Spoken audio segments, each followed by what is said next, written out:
नमस्कार दोस्तों, मैं हूं एबी सिंह। एक बार फिर से आप सभी का बहुत बहुत स्वागत करता हूं अपने इस YouTube channel schemes world Hindi में। आज हम जिस योजना के बारे में बात करने जा रहे हैं उसका नाम है मुख्यमंत्री मैया सम्मान योजना झारखंड। जी हाँ दोस्तों, यह योजना झारखंड राज्य के लिए शुरू की गई है। इस योजना का लाभ झारखंड राज्य की सभी गरीब एवं आर्थिक रूप से पिछड़ी महिलाओं को मिलने वाला है। आज के अपने इस वीडियो में हम आपके लिए झारखंड मैया सम्मान योजना के बारे में संपूर्ण जानकारी देने जा रहे हैं। तो चलिए दोस्तों, शुरू करते हैं आज का वीडियो।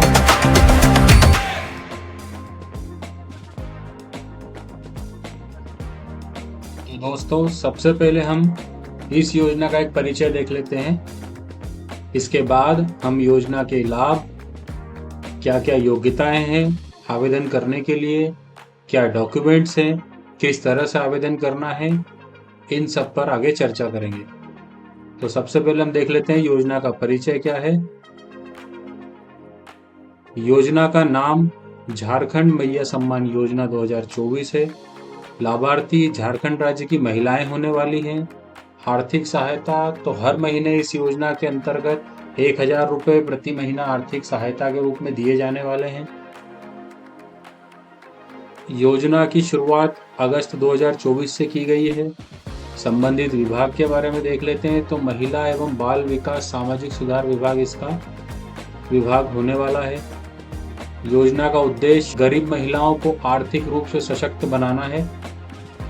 आवेदन की शुरुआत 1 अगस्त 2024 से की गई है। आवेदन की अंतिम तिथि 10 अगस्त 2024 है। दोस्तों, यह जो 10 अगस्त 2024 की तारीख है, ये केवल जो विशेष कैंप इस योजना के लिए लगाए जा रहे हैं उनके लिए है। आप आवेदन दिसंबर 2024 तक कर सकते हैं। तो चलिए अब हम देख लेते हैं योजना के क्या क्या लाभ हैं। दोस्तों, सबसे पहला लाभ है इसका वित्तीय सहायता। इस योजना के माध्यम से राज्य की गरीब महिलाओं को हर महीने 1,000 रुपए की आर्थिक सहायता प्रदान की जाएगी। दूसरा लाभ है स्वास्थ्य और पोषण के लिए।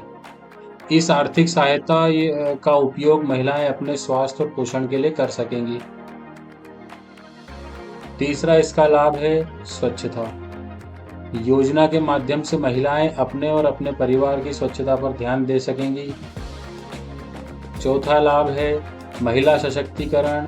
इस योजना से महिलाओं की आर्थिक स्थिति में सुधार होगा और महिला सशक्तिकरण को बढ़ावा मिलेगा। पांचवा इसका लाभ है विस्तृत कवरेज। राज्यों की शहरी और ग्रामीण दोनों क्षेत्र की महिलाओं को योजना का लाभ प्राप्त होगा।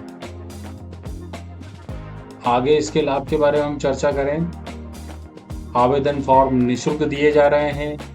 ये आवेदन फॉर्म आपको आंगनवाड़ी कार्यकर्ता घर घर जाकर आवेदन फॉर्म वितरित करेंगी। योजना का लाभ 21 से 50 वर्ष की महिलाओं को मिलेगा। योजना का पैसा हर महीने की 15 तारीख को बैंक अकाउंट में मिलेगा। ग्रामीण एवं शहरी दोनों क्षेत्र की महिलाओं को इस योजना का लाभ मिलेगा।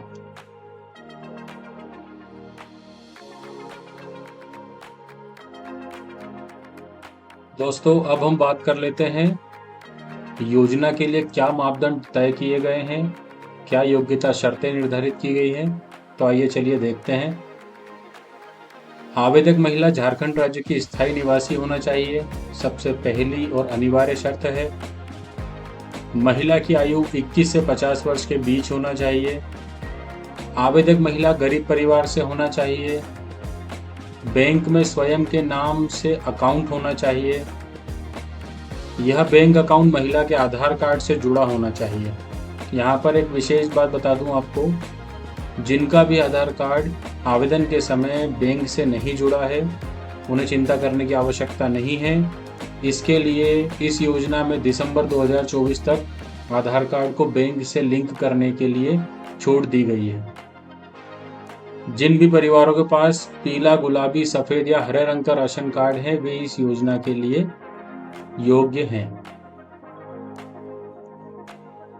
तो चलिए अब देख लेते हैं कि ऐसे कौन से लोग हैं जिनको इस योजना के अंतर्गत लाभ नहीं मिल पाएगा। तो देखते हैं। तो पहला है, यदि महिला स्वयं या महिला के पति किसी भी सरकारी नौकरी में है तो उन्हें लाभ नहीं मिलने वाला है इस योजना के अंतर्गत। दूसरा, यदि किसी सरकारी नौकरी से पेंशन ले रहे हैं तो भी इस योजना के अंतर्गत लाभ नहीं मिलेगा। यदि महिला या उनका परिवार आयकर दाता है तो भी इस योजना के अंतर्गत लाभ नहीं मिलने वाला है। यदि महिला का ईपीएफ खाता है, मतलब वह किसी कंपनी में नौकरी कर रही है जिसके अंतर्गत उसका ईपीएफ अकाउंट खुलवाया गया है और वह वर्तमान में सक्रिय है, तो उन्हें भी इस योजना के अंतर्गत लाभ नहीं मिलने वाला है। यदि महिला या उसके परिवार में कोई वर्तमान या भूतपूर्व विधायक या सांसद है तो उसे भी इस योजना के अंतर्गत लाभ नहीं मिलेगा। चलिए अब बात कर लेते हैं किस तरह से आप इस योजना के लिए आवेदन कर पाएंगे।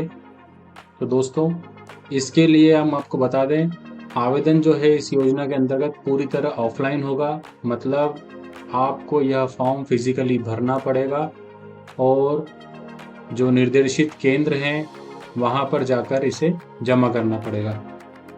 तो देख लेते हैं दोस्तों किस तरह से आप इसमें आवेदन कर पाएंगे।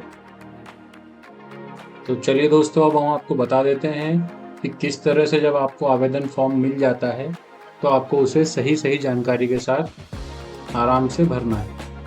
तो सबसे पहले ये फॉर्म आपको कुछ इस तरह से दिखाई देगा, ये स्क्रीन पर आपको दिख रहा है।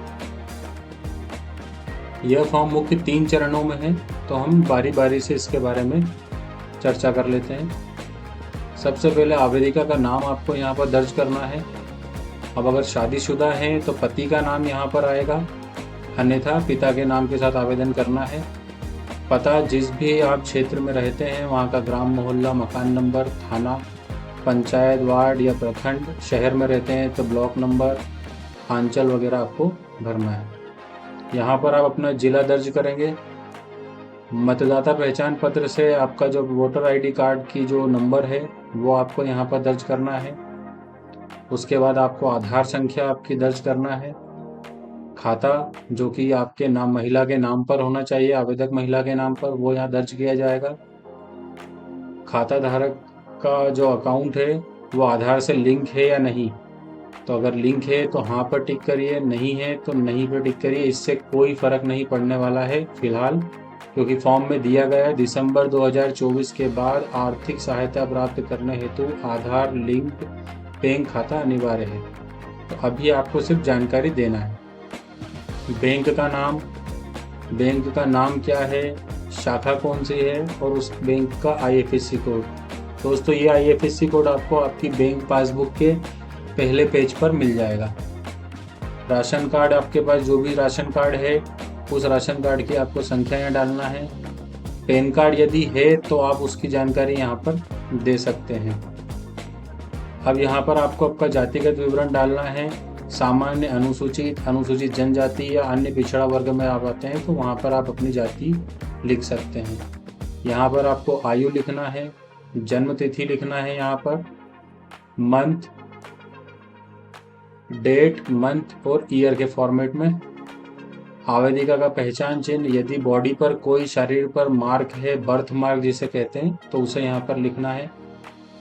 आवेदिका का मोबाइल नंबर, यहाँ पर आपको मोबाइल नंबर दर्ज करते समय ये ध्यान रखना है कि यही मोबाइल नंबर आपके आधार कार्ड पर भी हो और यही मोबाइल नंबर आपके बैंक अकाउंट में भी हो। तो इससे क्या होगा कि आपको जो भी इसकी अपडेट्स रहेंगी, पैसा आने की या और कोई इसमें अपडेट आती है तो वो आपको इजीली मिल पाएगी। यहाँ पे आपको अपने विवाह के संबंध में जानकारी देना है। विवाहित हैं तो हाँ, नहीं तो नहीं। आवेदिका की स्थिति विधवा, तलाकशुदा या परित्यक्ता हो सकती है। जो भी अगर इसमें से किसी की है तो वो टिक कर सकते हैं। अब यहाँ पर हम देख लेते हैं कि इसमें डॉक्यूमेंट्स आपको क्या क्या लगाने हैं।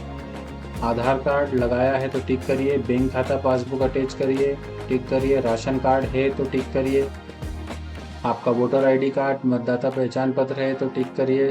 पैन कार्ड लगा रहे हैं तो टिक करिए। और स्वघोषणा की मूल प्रति, ये तो आपको लगाना है, ये टिक करिए। यहाँ पर आपको आपका तिथि लिख देना है, जिस तिथि पर आप आवेदन जमा कर रहे हैं या भर रहे हैं। और यहाँ पर अगर पढ़ी लिखी महिला है तो हस्ताक्षर कर सकती है, अन्यथा अंगूठे का निशान लगा देती है। फॉर्म का जो दूसरा चरण है यह है स्वघोषणा पत्र। इसमें आपको ये सब घोषित करना है कि जो भी जानकारी आवेदिका दे रही है वह उसकी दृष्टि में सही है।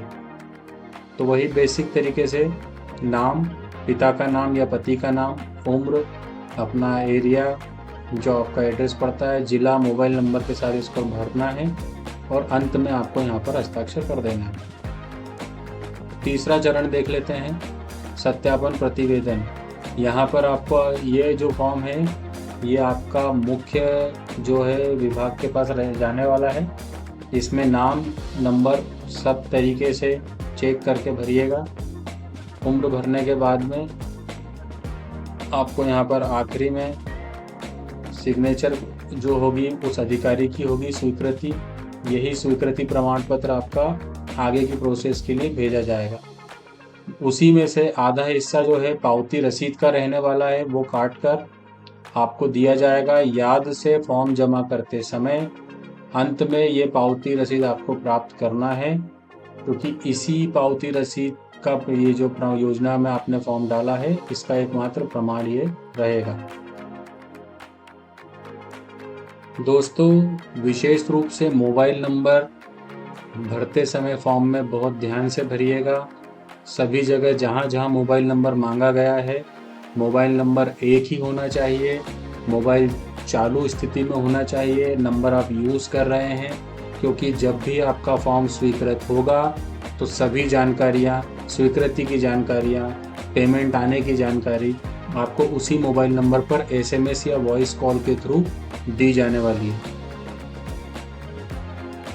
तो दोस्तों, अब हम बात कर लेते हैं क्या क्या डॉक्यूमेंट्स, दस्तावेज इसके अंतर्गत आपको रखना है अपने आवेदन के साथ में। तो चलिए देखते हैं। सबसे पहला है आधार कार्ड। आधार कार्ड आवेदक के पास होना चाहिए।